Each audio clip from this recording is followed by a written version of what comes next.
Hey folks, Kilt-Man here, Kilt-Man. At your services. How are you all? I'm doing very, very well. What's that you say? What's happened to my eye? I poked myself in it with a bottle of whiskey. Clumsy Kilt-Man. No, today is Comic-Con day. No, not the great big Comic-Con in San Diego, nor even the great big one in Manchester, or the bigger one in London, or the slightly smaller but still fantastic one in Liverpool, which is actually next weekend. No.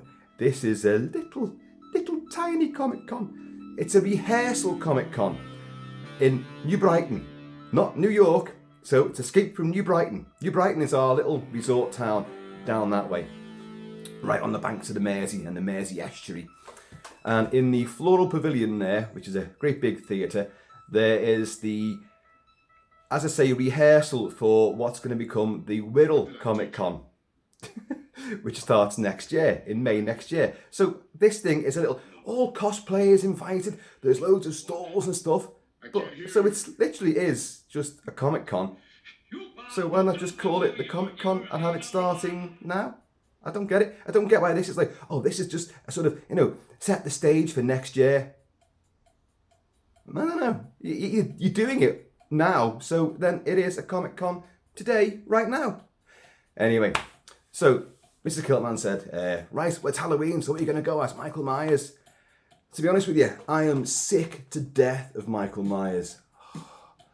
God. I mean, I've gone on about it enough. I've seen Halloween Kills a couple of times now, and it only got worse the second time I saw it. So no, Michael Myers, I'm afraid. I'm fed up to the back teeth of Michael Myers. I expect there will be lots of shapes down there, but I'm going as Pliskin. My old favourite, my old standby. So it's a miracle I can still get into these pants, to be honest with you. Oh, you can't see them, can you? These things. Oh, look at them. Aren't they fantastic? I love them. And the boots, got the boots on. All the equipment is here. Tracker, life clock, Ingram Mac 10, and what everyone else seems to forget, but I always sport, is the purple tourniquet. Then he gets the bolt, the arrow in his leg. Oh! Then he has to go and fight Slag. For the rest of the movie, he's got that wrapped round the wound. And he limps, of course. So, I'll probably affect that for later on as well. But, so I might do a little video while I'm down there. Yeah, that could be fun. And then, me and Mrs. Kilt-Man are going for a big meal afterwards. That could be dodgy. These pants are literally spray on. They are like a second skin. And with a big 3-course roast dinner down my neck, and lots of whiskey, of course, this threatens to. Kilt-Man's belly will escape from below. Anyway, should be a laugh. Something else happened yesterday. I was in the pub, of course, and Donna behind the bar had said to me, "You've got all the movie jackets, haven't you? Have you got the jacket that Indiana Jones wears?" And I was like, "Yes, of course I have, yeah." But the jacket I've got is from Indiana Jones and the Temple of Doom. It's a slightly different jacket than the ones in Lost Ark and Last Crusade, and then obviously that other pile of shit that followed. And it's here. I have done a video on this before. There it is. Wonderful jacket. By the way, there's Pliskin's jacket. Yeah, that's my favourite leather jacket. So, there it is. So I showed her that. Now, there was a great big party going on in there, in the pub as well. A bunch of people I didn't even know. A great big group of them. And then, at some point, they all got up and they left. And I was sitting there. I'd now retired to another corner. And I had my earphones in and I was relaxing with a pint and a chaser, of course. And one of the guys from that party came back in again about 20 minutes later after they'd all left.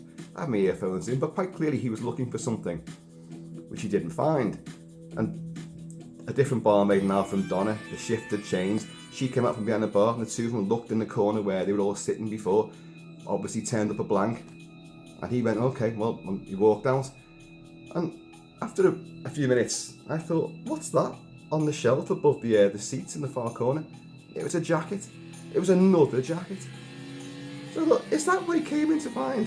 So I said to the barmaid, what did that guy come in for? Oh, he's lost his coat. I said, you mean that coat there? She goes, there was nothing there, we looked. I said, I'm looking at it right now, the coat's there. So she come out, and she goes, oh yeah, So I picked it up and I said, put it behind the bar, and you know, he's bound to come back again at some point, maybe.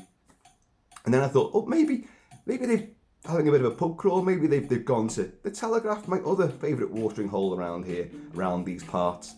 So I thought, okay, all right. I drank up, said, I'm going to go to the Telegraph, and if they're in there, I'll send him back. So, drinks up, leaves, and as I turn the corner to head towards the Telegraph, I see this guy walking on his own towards me, and he's on his phone, and he's talking, he's doing that thing, but they talk like that into the phones, which I fucking hate. I don't get it. You know, just hold it like that. Why are you talking like that? I don't know. I don't understand it. And but I stopped him and said, you know, shut that up for a minute. You there, you, stranger in my kilted realm, want a word with you. And I said, were you looking for a coat before? Yes, I was. I said, it's in the cask. And he went, the cask? I said, the pub where you just were. He said, where's that again? I said, you were just in it, round the corner.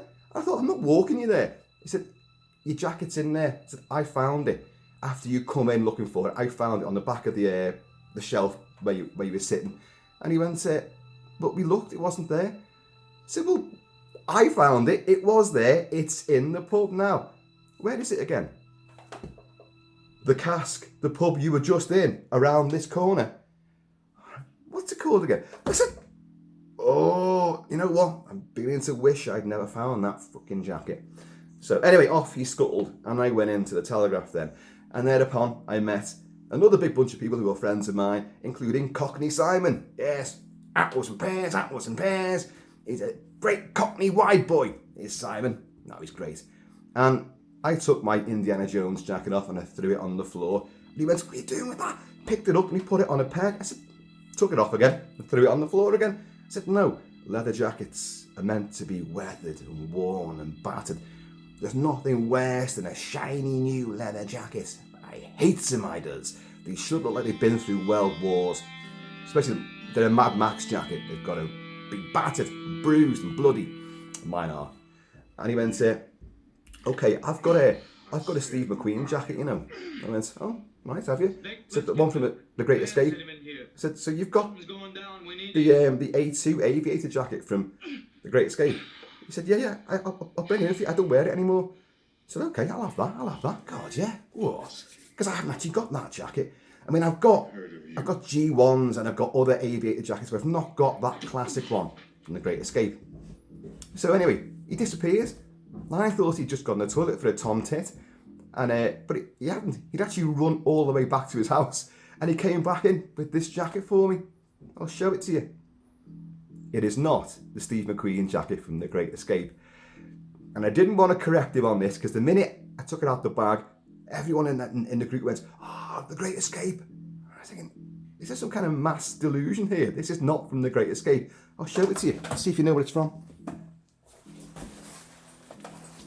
It is made by Barber and it is a wax jacket. And it's definitely a Steve McQueen fashion item because there he is. It's from their Steve McQueen range.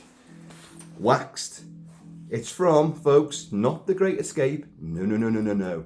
But it is an iconic jacket that he wore in The Cincinnati Kid. Yes, only his one was actually black.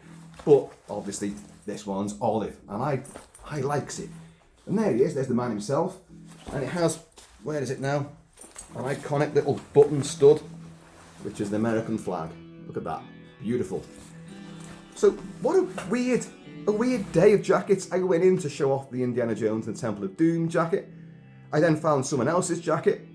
I reunited it with its owner. Well, I presume he went back and found the right pub. God only knows.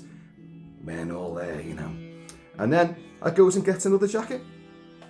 Another iconic classic jacket. By the way, this retails at 250 quid. 250 quid. And what a geezer. Gave it to me for nout. Well, he got a drink out of it. A large vodka. But that's a beauty, that. You know, it's a typical sort of Steve McQueen style as well. I'll put it on for you.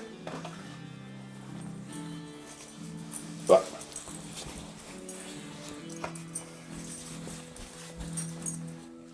yes, I like it, I do. There you go. There's that fantastic stud button. A stud button for a stud nothing. I like it. It's classy, you know, does the job, a proper wind cheater style, you know, and it's not too hot for the summer, but nice and warm when it's windy and cold. So, job's a good one.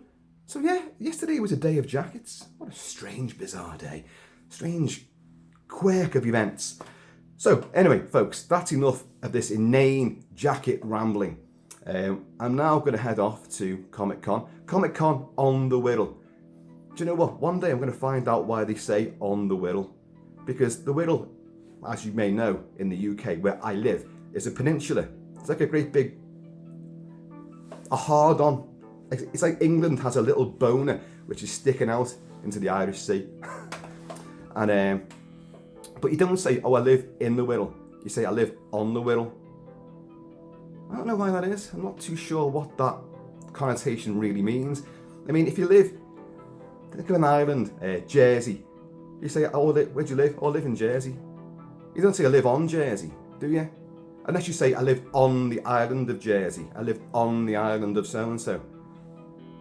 I live on Skull Island, you know. It's, you know, I live in so-and-so place. So I don't get this on the Wirral thing.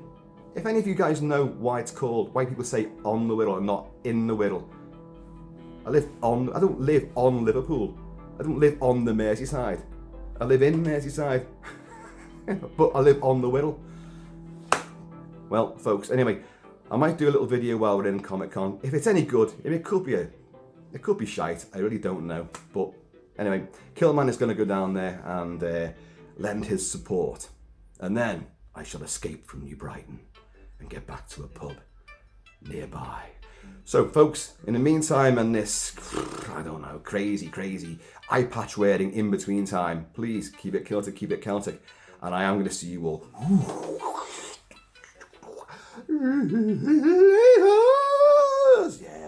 Yeah, that was dead.